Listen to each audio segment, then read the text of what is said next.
Republican frontrunner Donald Trump asserted on Saturday that as president, he had cautioned NATO allies that he would encourage Russia to act freely toward countries that fail to meet their financial obligations, as he intensified his criticism of foreign aid and established international partnerships. Addressing supporters at a rally in Conway, South Carolina, Trump revisited a familiar anecdote about a NATO member challenging his stance on defending nations that fall short of the alliance's defense spending benchmarks. Expanding on his previous remarks, Trump emphasized that he had conveyed to the member that he would indeed encourage Russia to take unrestricted actions under those circumstances. "You didn't pay? You're delinquent?" Trump recounted. "No, I would not protect you. In fact, I would encourage them to do whatever the hell they want. You gotta pay. You gotta pay your bills." NATO allies committed in 2014 to cease the defense spending reductions implemented after the Cold War, aiming to allocate 2% of their GDPs to defense by 2024, following Russia's annexation of Ukraine's Crimean Peninsula. Trump's statements come amid Ukraine's ongoing efforts to resist Russia's 2022 invasion, and as Republican lawmakers grow more hesitant about extending additional aid to the country due to its challenges in mounting effective counteroffensives and addressing weapon shortages. They also coincide with Trump's increasing confidence in securing the nomination in the upcoming weeks, buoyed by decisive wins in the initial contests of the 2024 Republican nominating process.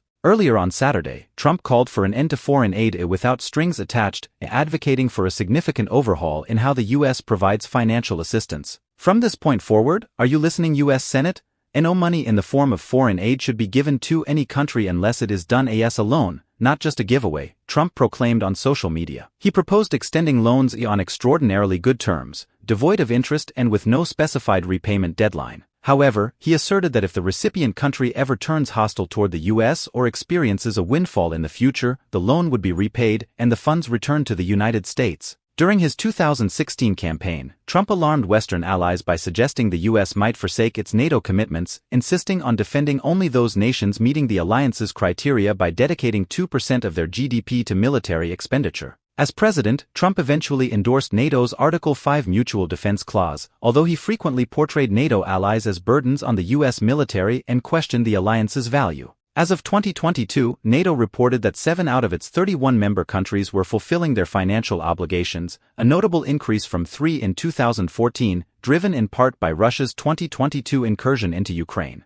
Trump has frequently touted this uptick in spending, attributing it to his pressure tactics, although countries do not directly pay NATO.